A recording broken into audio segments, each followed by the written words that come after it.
Welcome to the Love Lab Podcast, a safe place to get real about sex. Whether you're a man, woman, single, or couple, this is the show for you. We are your hosts, Kevin Anthony and Céline Remy, and we are here to guide you to go from good to amazing in the bedroom and beyond. All right, welcome back to the Love Lab Podcast. This is episode 222. How about that, huh? Impressive. And it is titled, How to Prepare for a Sex Club as a Monogamous Couple with Keeley Rankin. So if you've listened to the Love Lab podcast for a while, you know we've talked about going to sex clubs before. We've talked about our experiences to some extent with that type of stuff. But we've never really covered it from the point of view of like, if you're a monogamous couple, you're wanting to spice up your love life, you're wanting to do something different, you have this idea that maybe going to a sex club might be something that works for you, but how do you do it? And that's really what we're going to cover today, because it may sound simple, like, okay, find one and go. But as coaches who've worked with a lot of couples and have coached couples in how to do this, it is never that simple. And you've been the one in the parking lot who stayed in the parking lot. Oh, yeah. So we're going to go there already? Sure. We'll go there in the intro. My first experience with going to a sex club with a girlfriend of mine many years ago, we thought this was a great idea. And you had to like register ahead of time, and we did all that. And we show up in the parking lot and we're both looking at each other. Nobody gets out of the car. And I'm looking at her and she's looking at me and she's like, you want to go in? I'm like, I don't know. You want to go in? And we totally chickened out. We went home and we didn't go. We went back again and actually went a couple weeks later when we finally got the nerve to do it. Now, granted, I was young. I was in my mid-20s. So, you know, there was a lot happening there. But I think that regardless of age, this is something that a lot of people go through. Like, oh my God, what do we do? Like, ooh, this is scary. Like, what if we have all these things? So we're going to cover all of that stuff today. We have a guest who has personal experience and is also a coach. So between the three of us on this show, we've got lots of experience on what to do here. All right. So before we introduce our guest, let's give a big shout out to our sponsors, Power and Mastery. So if you want to join the secret club of men who are great in bed, then check out Power and Mastery at powerandmastery.com. It is the most complete sexual mastery training for men. Whether you want to have harder erections, last longer, or increase your sexual skills, there is something for you at powerandmastery.com.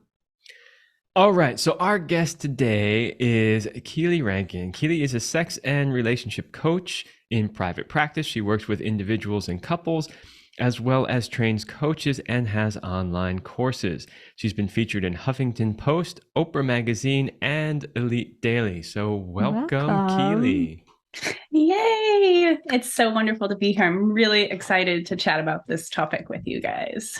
Yeah, I mean, one, the topic can be very helpful to people, but two, it's just a fun topic to talk about. Yeah, just a fun topic. Yeah. Yeah. So let's just dive in. So we know that, well, we know because we've spoken to you before. The audience doesn't necessarily know that you've created tips. That's right. That you've created sessions for couples to help them with this. And we're going to get into what those sessions look like a little bit later. The reason I bring it up now, though, is because it's your personal experience that has guided you to creating these sessions. It was your personal experience that said, hey, if I'm going through this, if this is the stuff I'm seeing when I'm here, man, so many other people could use help with this. So I'm wondering if you could tell the audience a little bit about your own experience going to sex clubs and how that influenced what you later created. Yeah. So my husband is Parisian, where they have wonderful, incredible, different variations of sex clubs over there in Paris to go to. And we were visiting and we started to go to a couple, and we would be in them, you know, doing the things you're supposed to be doing in the clubs, having sex, engaging. And we just didn't feel connected. Like, it would be so interesting, you know, like we would have really connected sex at the hotel or the house before, have really connected sex after, but in the actual club themselves, I would often feel pretty disconnected from him. And I think he would say the same thing. Like, it just didn't feel like us almost in some way.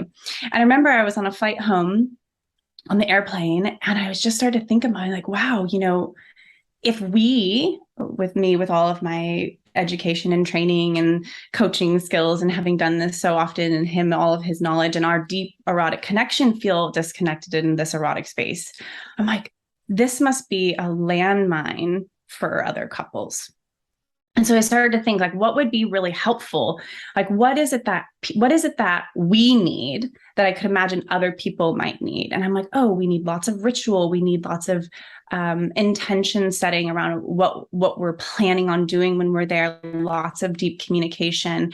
And one of the things I really realized is like taking time out, either the day of or a couple of days before, to really think about like, what is it that we want from this experience? What are we hoping for? And how do we really deeply connect before we go in, so that we have that kind of an unbreakable bond that even if other people are coming and going, or something happens, or, you're dealing with people in sex clubs, so anything can happen, good or bad, that we would feel connected and have that really, really deep space together. And so that's where the creation of the before and after sessions for couples came from. So I really want to talk a little bit more about what you just said, because this has also been your number one complaint. I know, I was thinking with sex parties. Over many years, it's always been the same complaint, which is, Céline would say, and it got to a point, because in the communities that we used to spend a lot of time in, there were sex parties constantly. Like, you're always getting invited every weekend, to a sex party. You could go to one. Yeah, so we would go somewhat frequently, and it really got to a point where Céline would say, I don't know if I really want to go anymore, because honestly, the sex isn't that good. She's like, we have better sex when we're not there. And what we really narrowed it down to is exactly what you just said, which is that when it's just you in your own home, the connection is so much stronger and deeper. And in a way, it kind of makes sense. If you've ever been in those environments, you understand how distracting it can be. There's a lot of people, there's a lot of sounds, there's a lot of activities, smell, like everything going on, right? And it's really hard. Like, one of the biggest things that we do with coaching couples is teaching them actually how to be present with each other. I mean, these are just like regular people, have nothing to do with sex clubs. They're just having sex, in the context of a normal relationship, and they already struggle with paying attention to each other, like really paying attention to each other. Like, yeah, they're penis and vagina, and they're doing the motions, but they're not deeply connected, right? So imagine people who are already struggling with that. Yeah. The candy store. And now you're trying to put them in an environment that is massively distracting to begin with. Absolutely. Yeah. So I'm going off script already here. Go for it. Let's go for it. Follow where it goes. He's on fire. Yeah. Well, so what I'm curious about is like,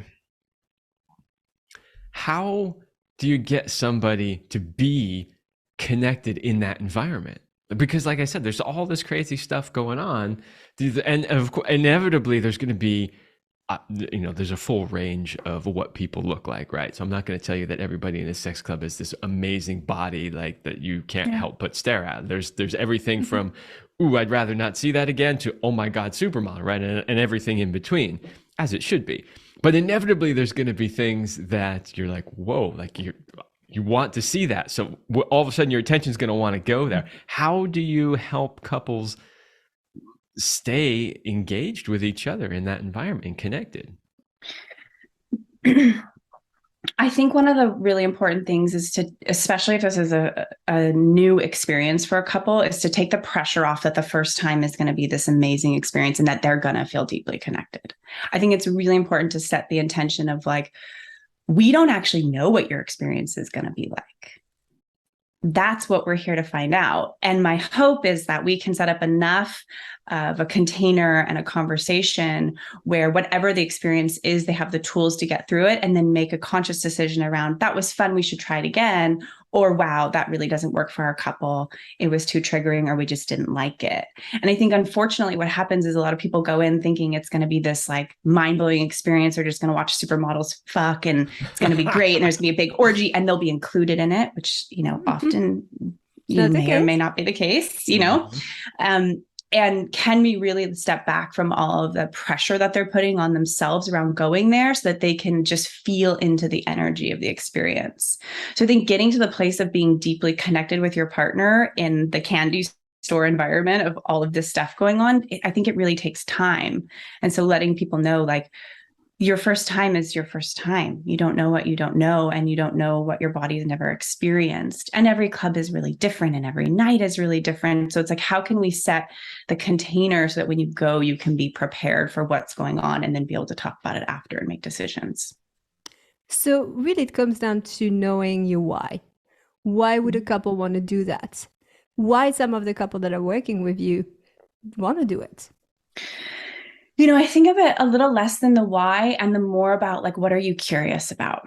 Like, what are you hopeful for? So it's like when you go to the sex club, like, one of the exercises I like to do in the beginning with couples is actually kind of like separate them in a way, not fully separate them, but ask them individually to think about, like, when you imagine going, what happens? What's the perfect scenario? What's going on? What are you doing? What's your partner doing? And fleshing that out as much as possible so we can figure out what is the fantasy that they're actually attached to.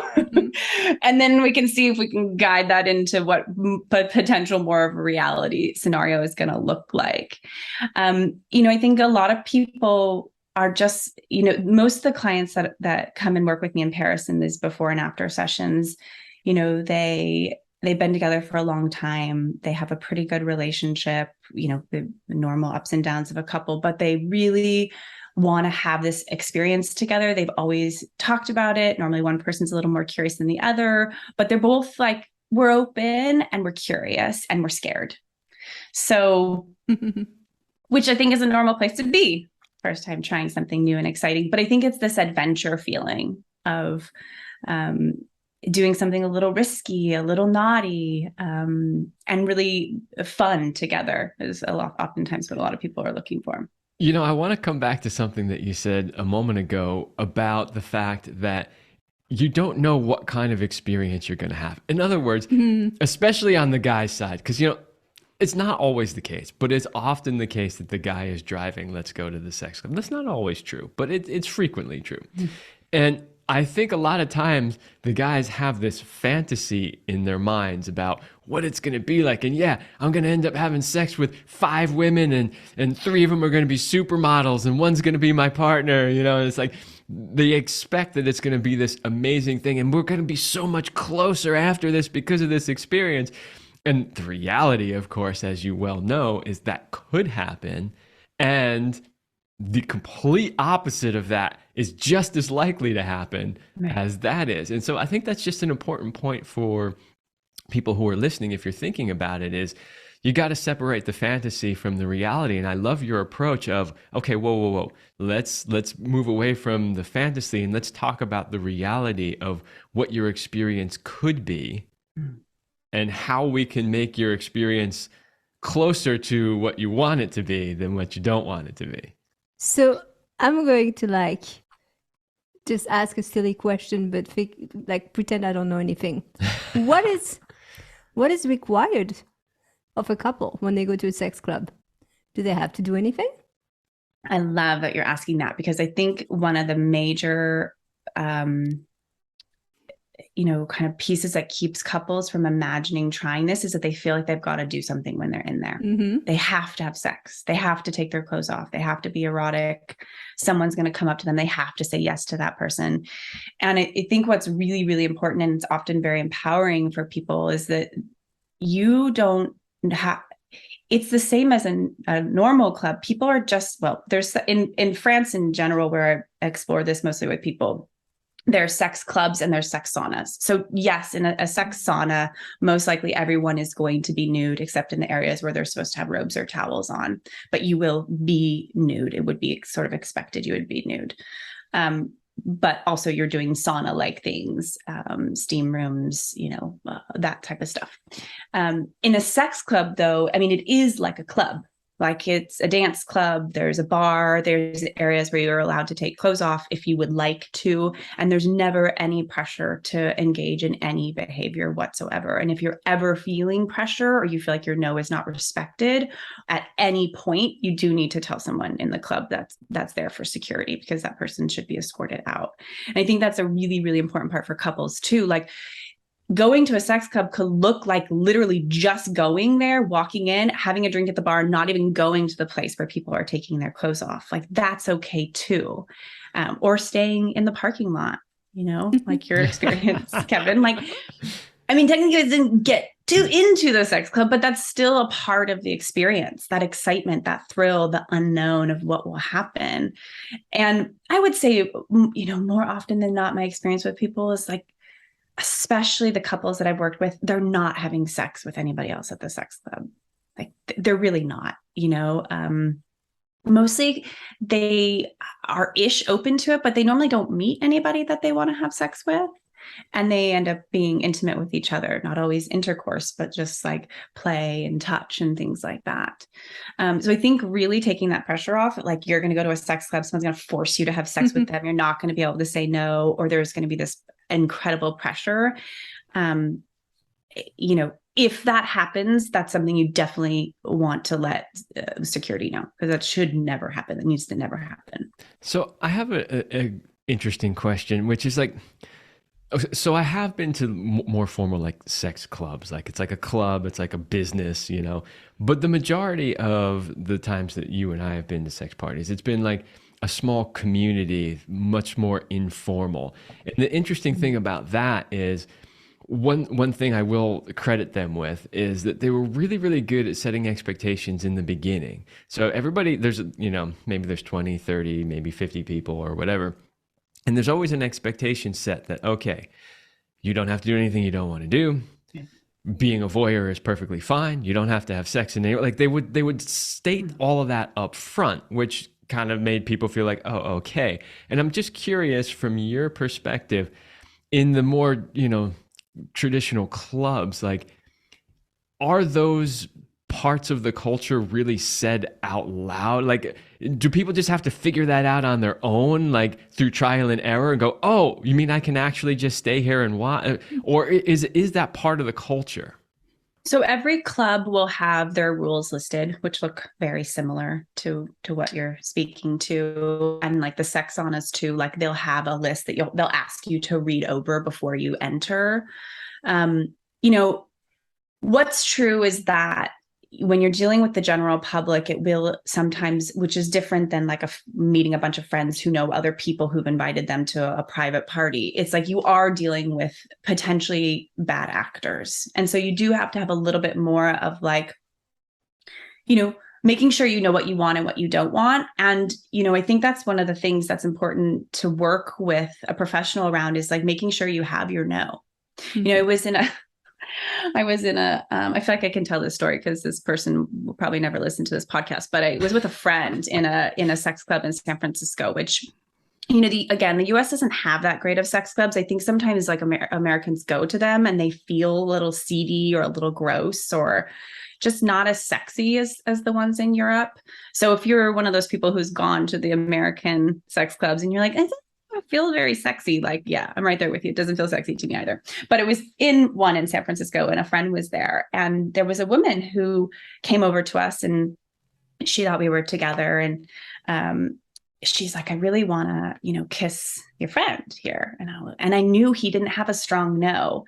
And in my head, I was kind of like, well, this would be a really good opportunity for him to work on his no, because I know he's not attracted to her. She wasn't his type at all. And so I said, well, it's his choice. He gets to decide, what he wants to do. It's his body. I don't control him, but he didn't have a no. So we ended up engaging with her because he didn't feel, I think in that moment, like he could say like, no, I'm sorry, I'm not interested in making out.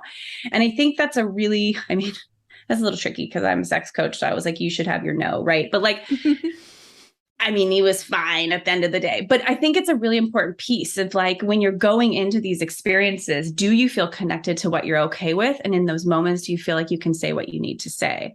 And if you can't do that, it's almost like, okay, well, maybe we need to work on that prior to going and engaging in a scenario where that could potentially happen, and you could potentially end up in a situation where you really don't want to be doing something. So this is a perfect segue into the next question, which is like, what is required of a couple when they go to a sex club? Like, what do they have like to do before? What should they do when I to work with them prepare? before? Yeah. So when I work with couples in the before sessions, so I do 3 hours before with couples and then help them decide which club they want to go to based on the night and what they're interested in. And then I do a follow-up with them for 2 hours. So in the before session, I really like to flesh out sort of like what their expectations are, what their fantasies are, is help guide them into like what's probably more likely based in reality. And starting to talk about directly with each other, like how they're going to say yes, how they're going to say no, what they're going to do if something happens, sort of just running through scenarios so they feel like they've got kind of an idea of what they might be up feeling against. And I think the biggest piece that I've taken away after working with a lot of couples is creating, what I like to do with them is help them create a set of rituals that feels connected to them, who they are at a deep level, that allows them to really connect before they go. So one of the things I like is like the placement of jewelry, or the helping getting dressed for the evening, or the placement of a collar, or something that feels like in the moment, if you're a little nervous, you can reach down. Say you have like something on your wrist that your partner's put on you that indicates like the love and the connection, and we're going here to try this thing together and it's new and we're a little scared. And in that moment, maybe someone approaches you or you just are walking in and you can reach down and touch that and feel like, okay, this is our couple. We're here together. We've set this intention. This is what we're going in with. And that, I think, is one of the biggest pieces that I've taken away from working with couples. It's like, how do we create something that when you're in the club and something feels a little, I'm not sure, I feel a little anxious or a little disconnected, that you can sort of feel on your body or reach out and connect with. Whether maybe it's your partner helping you put makeup on, if that's something possible, or something in your hair, or I always like to wear some sort of really sexy lingerie. So sometimes I'll have my partner help me get dressed, or like button me into something, so that there's this feeling when I'm in there that I'm like, okay, this is us. Like I can feel us before we came here. So sticking for the moment with the before sessions, what are some of the common objections that might come up, right? Because I know not everybody is 100% on board when they show up in these sessions, or they probably wouldn't need the sessions, right? Like there's always some hesitation. So maybe give us some examples of those. Right. I think we've covered some of the biggest fears, right? Is like, what if my partner wants to have sex with someone and I'm not okay with it? That's the biggest fear. Or wants to engage with someone and I'm not okay with it. Or what if someone comes over and wants to engage with us and I'm not okay with it? Like, how do we talk about that? What does that look like? And, I'm sort of a believer in like, how do we create no's in a graceful and eloquent, but, assertive way? Not skating around, but, allowing it to feel like it's in the flow of experience. So it's just not like a really hard no, unless of course you need that.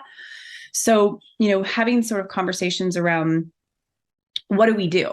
What do we do? So we're in the club and someone approaches us and wants to do things. Like, what's the first step?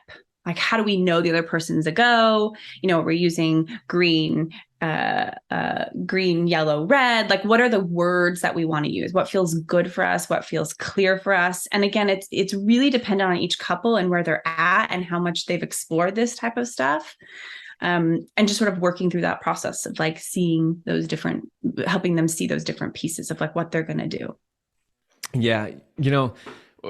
Like one of the ways I always describe it is like, if you're going in as a couple, like your partner always has the ultimate veto power, right? So that, and I think that really helps empower couples, which is like, if we go in there and somebody approaches us and it's some beautiful woman and she wants to join us, Céline always has veto power. No matter how attracted to this woman I am, no matter how much I really want to have sex with her, I have to look at her and say, are you okay with, like, is this something you want to do? And if she says no, then you just got to let it go, right? Your partner always has to be number one in every decision that you make. Right. You can't just think with your dick. No, and that well, so but all joking aside, though, It is happens. well, it does happen, and what we observe is that, and it's not always just the guy thinking with his dick. I've seen it in reverse too. But one Yes. partner really wants to engage, and the other one is not sure. They don't really have their no, as you've talked about.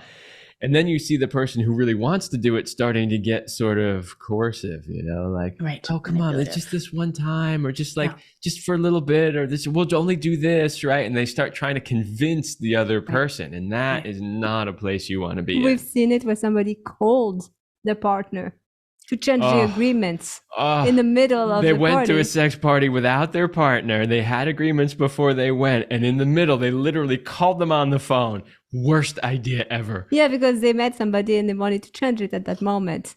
This is terrible. Right. Right. And I think, that's why I do the follow-up sessions with people, is to check out like what happened when you were in there. Again, because we don't know what will happen the first time often with people. But I think it's such a good and important topic of like, do you feel like in the moment you could try and manipulate your partner if you aren't getting what you want? What will that look like? Can you imagine yourself doing that? And sometimes I'll role play that. If the couple is really fearful of that, like someone might say, like, I'm really worried, like he or she is going to just try and make me do something I don't want to do. So we're like, okay, what does that look like? Let's pretend we're here. Let's see how it is, so we can help sort of support and flesh out in that moment how they might be prepared for that. But it is a really good point. And it does happen, unfortunately. Yeah, I love that idea of kind of role playing it out, and I really do like the before and after sessions thing, because Yes. if you've never been in this environment, especially if you've been in a relationship for a while, like I've seen some new couples, they haven't been together very long, like all the chemicals are still flowing, they're super attracted to each other, like, hey, let's go experiment. They don't have a lot of buy-in per se into the relationship, so it's not that big a deal. But if you've been in the relationship for a long time, right? Now you've got a lot invested. You feel like there's a lot to potentially lose. Yeah. It's such a great opportunity to be able to work through some of this in a safe environment, rather than being right in the middle of it all and having to make these decisions and figure out what to do. Right. And I think you bring up a really good point, because one of the angle that we're talking about here is a monogamous couple goes to a sex club. So monogamous couple goes to a sex club. Maybe they go just to be voyeurs, just to watch, or just to have sex in an experience with other people. So it's like live porn. And the other possibility is there are people who approach you that also want to have sex with you on some level, in some way. And, I think being able to start to communicate around that, especially if you've never played with other people and now suddenly you're in an environment, a sexually charged environment, and there's someone you find sexy and you are like, oh, I kind of want to have sex with that person. Like, what happens? And I think the tricky place is when couples are negotiating in these environments directly, like they haven't had the conversation prior. And it's like, someone wants to have sex with you. What do you do? And they haven't talked about it. And all of a sudden they're there and there's someone. And now what do you do? It's like deer in headlights. It is the worst time to have that conversation. Right, right. Because there's tons of pressure. So much pressure. And then sometimes people will engage in things and then the other person gets upset. And then there's a huge rupture of trust and all this stuff happens. And then they never go back to the sex club again. Right. So that brings me to two questions I want to ask, but I think maybe we should pause for our sponsor. And then I want to follow up with two similar questions that approach it from opposite angles. Okay, so let's read our sponsor ad. So on our website, you can shop for great products that we have handpicked for you. We have selected some great products to help support your health, sex life, and relationship. Purchasing products from us and our affiliates helps support the work that we do and ensure that we can continue to help as many people as possible. So go to CelineRemy.com/products. We've got all kinds of stuff. We've got things from supplements to help you perform better and be healthier, to all kinds of biohacking stuff, to sex toys, to date night hacks, fun games that you can play together we as try couples. to add new things like pretty regularly. Yeah, and whenever we find stuff that seems cool and might be helpful. So go check that out, CelineRemy.com/products. Okay, so I have two questions. And they both are similar, but one revolves around the potential negative things that can happen from going. And then I want to focus on what are the positives that people could get out of it. So we were just started before the ad to get there about like, what are some of the potentially negative effects of a couple going to a sex club? Well, again, it's like really, there's a gamut of things that can happen. I think the biggest one is when one person feels coerced into going, feels manipulated into engaging in things they don't want to be involved in, or feels left out. And, oftentimes my experience with couples, so when I'm working in the after sessions, I always talk about like what went well and what didn't go well. There is always room for improvement in my opinion. I think there's always places where the connection can be deepened, pleasure can be deepened. Someone could try something, a little more exploratory, be a little more adventurous, more connected to themselves. I always feel like there's a growing edge in these experiences. But when stuff goes really, really wrong, it often is not the first time in that couple that's happened.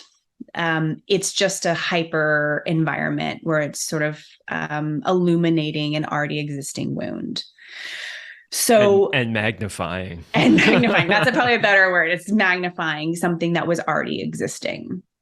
So, and I think that's what's really true about being in these environments. Like if you have a propensity for feeling left out, like we want to talk about that before. And those are questions that I get into with couples is like, what are some of the more difficult places in your relationship? Because they're most likely going to show up in this, 1 to 3 hours that you're in this environment. What do we do if you feel left out? What do we do if you feel manipulated? All of these pieces are really, really important.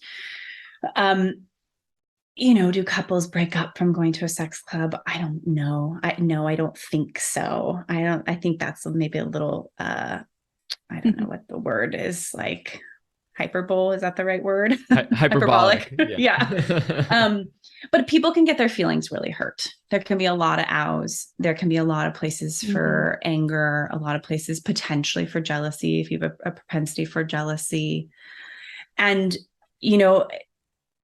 again, we don't know what we don't know. So sometimes we find out on the back end, like, you were flirting with that person at the bar and I got really jealous and you seemed like you wanted to have sex with them and it was too much for me. And, so emotions can run high if it feels like the relationship is at risk, or we run into, childhood trauma too, can obviously show up in any moment. Yeah. And that's kind of what I wanted to pull out with that question is like, we talked earlier in the podcast about, oh, we've got this fantasy about it's going to be so great. We're going to be having sex with supermodels and it's going to make us closer. And I also just wanted people to understand that there are potential sort of gotchas, right? There are some things that could happen if you're not careful, especially if they don't choose to work with somebody like you beforehand, right? And so, yes, jealousy, insecurity, maybe somebody going too far or, not having their no. I mean, these are realities that can come up in that situation. And I would say probably the biggest one that is really a possible problem is breaking the trust in your relationship. Because a lot of those other things, that's what it comes down to. It comes down to the trust. You didn't include me, right? So now I can't trust you. I feel left out, right? Or you went further than we agreed that you could go. Now you've broken trust, right? Or you tried to coerce me. So now a lot of it comes down to really potentially damaging the trust in your relationship. And that can have devastating consequences long after the sex club experience is over. Right. And also make people feel like they never want to go back. Yeah. But it is a pattern anyway that they already do in their relationship. Right. It's nothing new. No. Yeah. I just want people to be aware of potential gotchas and why they should do some work before they go so that they don't have those things come up. Right. But then that brings us to the next question, which is, what are the potential benefits? What are the things that could enhance a couple's relationship as a result of going to? Well, before we move on, I want to come back to that, but there's something that I wanted to mention is that, oftentimes what it looks like is that if you're in a heterosexual couple and you end up in a sex club, most likely your partner, your female partner, the female person is going to be more sought after than the man. Yes. Oh, yes. And most likely, as we talked about earlier, the man is the one sort of driving, going. And so there can be the fantasy that the man's going to get to be there and have sex with a bunch of other people, but most likely your female partner is going to be more desired. And I think what else is really important to normalize is a lot of men will have performance issues in the sex club. In these hypersexualized environments, it is more difficult for your cock to get hard, more difficult to orgasm. Both of these things that you just said are 100% Yes. true. So the guys really need to understand, like, you want to go to the sex club, you're going to convince your woman to go because you really want to go because, this is your fantasy.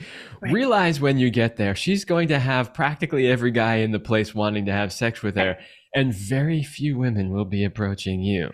Yes. That's just the way it is. And just get used to it now, because that's literally what you're going to experience. And the other one you said is totally true too.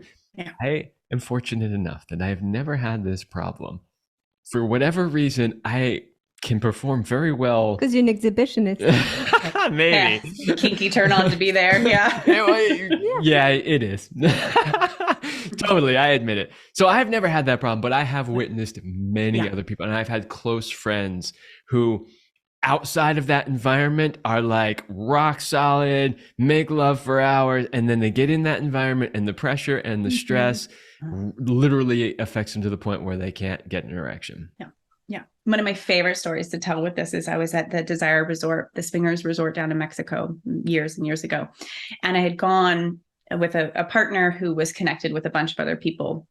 And one of the women that was there she'd already been with, I think we were with like 6 couples. So there was like 6 men, 6 women. And she had already been with all of them, the men. They were all connected back home. And she was going to start menstruating the next day. So she was basically like, I want everyone to just fuck me. Like, let's run a train on me. Like, everyone fuck me, because I'm basically going to be out of commission. And this was bad timing. And so we go upstairs. They have this beautiful rooftop that overlooks the ocean. And, and we're in these like cabana beds, and she's like, okay, let's go. And I don't really know these people at all, other than the partner that I went with. And I'm like, this is cool. Let's see what happens. And none of the men could get hard.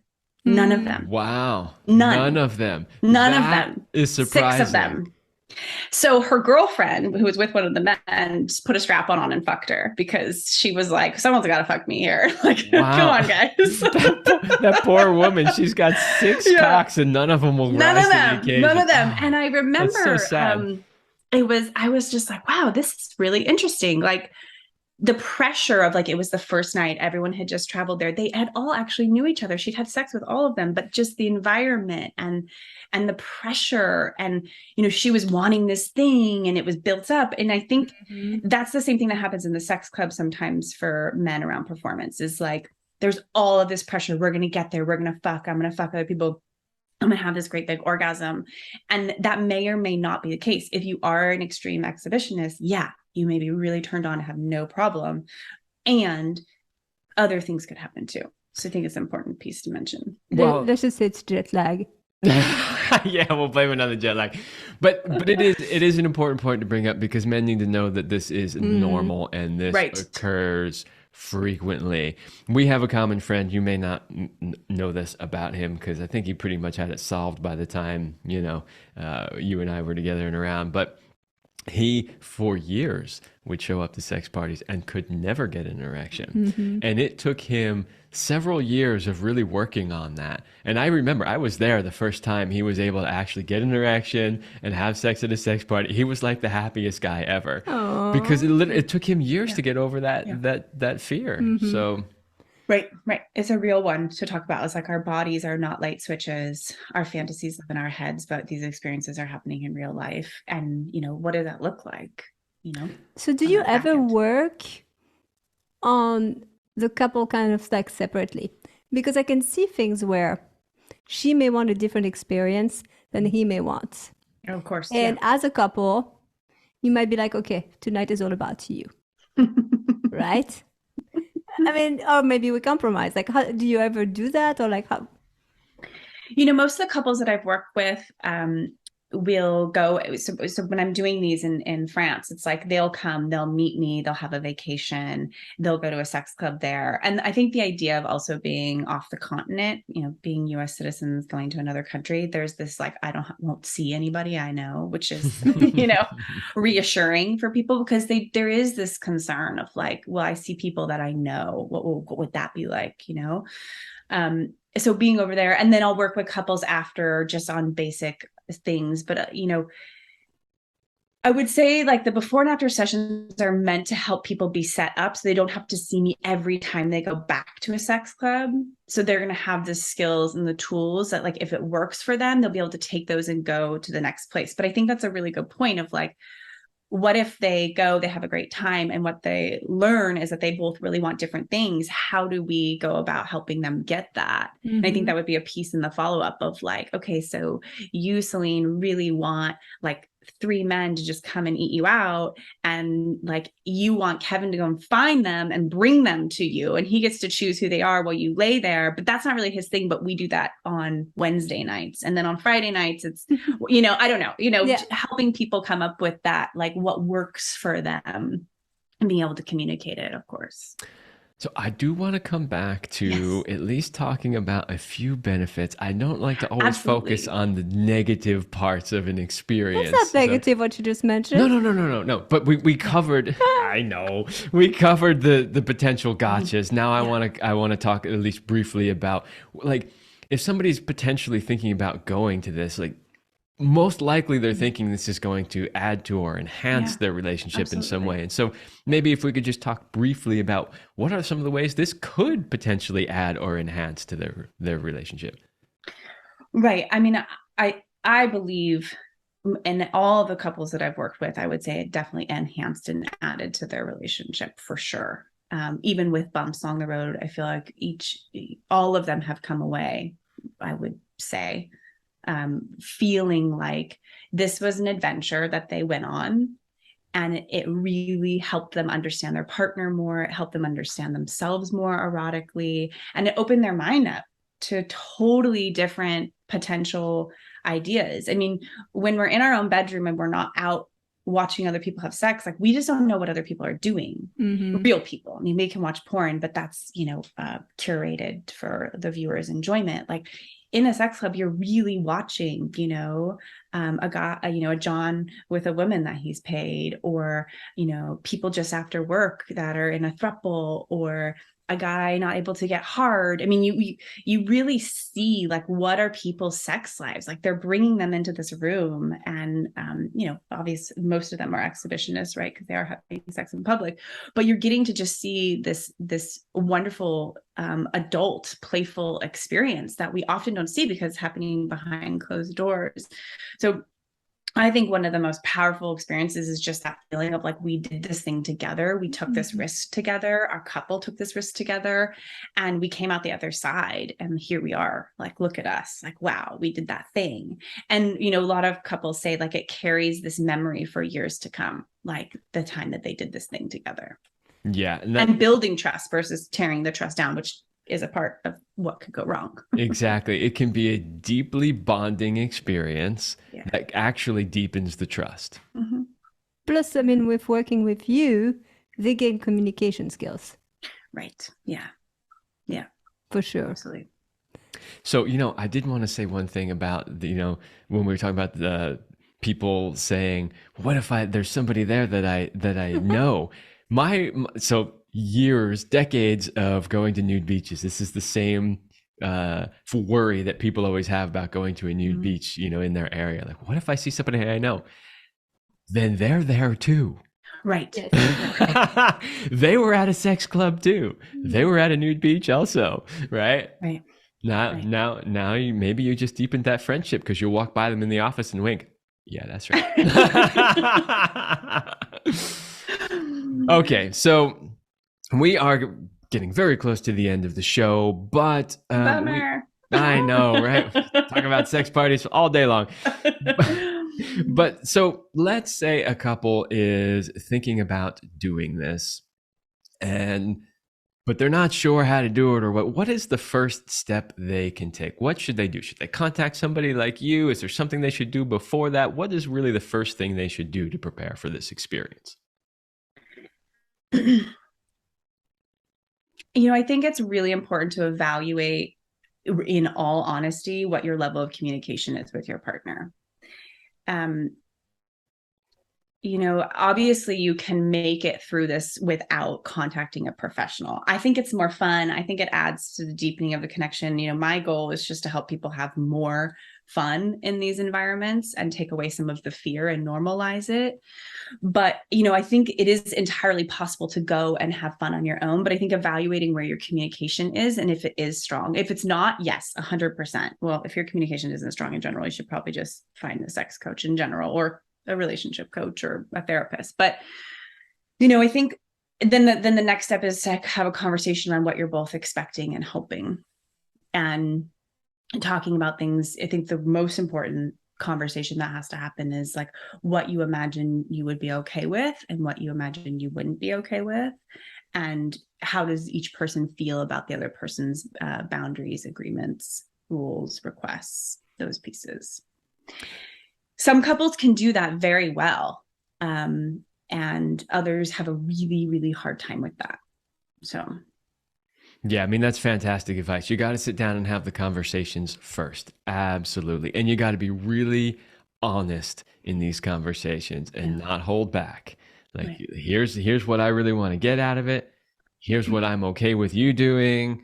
Here's what I'm not okay. You got to have all that stuff figured out. And, I will say, I agree with you. Yeah, you can go to these things and you can do it on your own without a professional. And I managed to do pretty okay myself through those years of trial and error. But, I will say that, when I was younger and first experimenting with these things, I was nervous as fuck. Mm-hmm. Not just about like my own performance or whatever, but like, what is this going to do to us? And it definitely would have helped if somebody sat down and said, okay, look, here's what you need to know. Here, like that would have made things easier. It would have taken a lot of the pressure off. It honestly would have.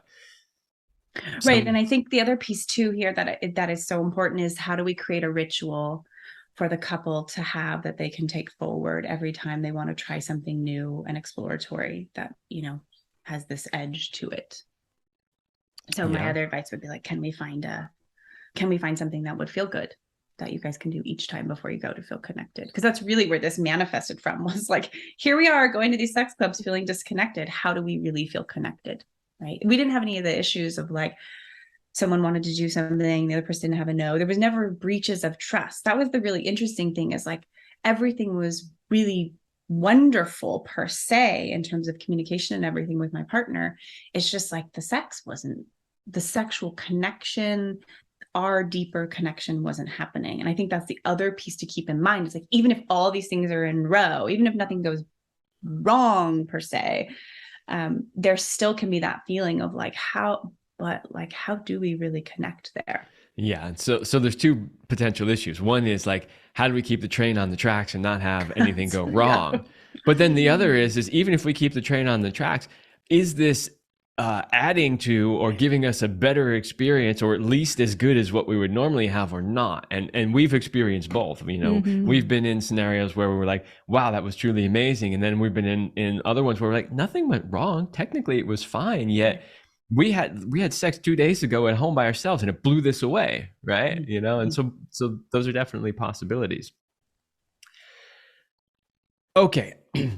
Tell our listeners how they can find more about you. If they are interested in working with you, where do they find you? Yes. So the easiest way to find me is on my website, which is KeeleyRankin.com, KeeleyRankin. And for this specific area, the way that I label it is called before and after sessions. So it's before and after the sex club. All right. You really need to do it. It sounds like a lot of fun. If that's something that come see us. Yeah, come see me when I'm over there. Let's do it. All right. So we do have one last question that we always end the show with. Go for it, my love. I give you the honor today. Okay, usually you ask the question. I do, that's why. I think we're probably going to get a good answer this time, but we'll see. All right, so our last question is, what is your best sexual talent? Best sexual talent. That's interesting. I need my Jeopardy music. Right. I'm running through like a list of things that I'm like, I'm really good at that, but also I'm going for when do I feel the most powerful? That's where I'm leaning towards. Okay.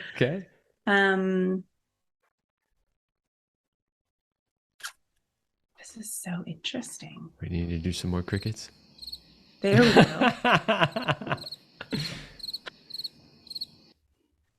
I think that my talent, sexual talent, is being able to sense where people's arousal level, and really play in the field of taking them up and back down in that really like deep teasing way. So whether or not it's just through like physically moving into them and feeling them like, are you going to touch me or not? Or if it's actually like directly in genital stimulation through like oral sex or hand jobs. But that, like, I feel like I have a really, the ability for me to connect with people and to feel where they are in their bodies without having to ask, and just to be able to read their body cues, I feel like is something that I have a very special talent for, that allows me to really like play in that like gotcha space. Well, that's a fantastic answer. You know, if people are interested in having like the kind of sex that we talk about all the time, like some people call tantric sex, but that long lovemaking sessions that move up and down and go through all these different, you know, dimensions, like the only way you can do that is if your partner can do what you just said. Be able to feel where somebody's at in their arousal and play with it and move it up, move it down, move it up, move it down. So that is a fantastic skill to have. Thank you. Keeley, it was wonderful having you on the show today. Thank you for being here with us. Yes, it was such a pleasure. It was really great to chat with you both. All right, everybody, that's all the time we have for this episode, and we will see you next week.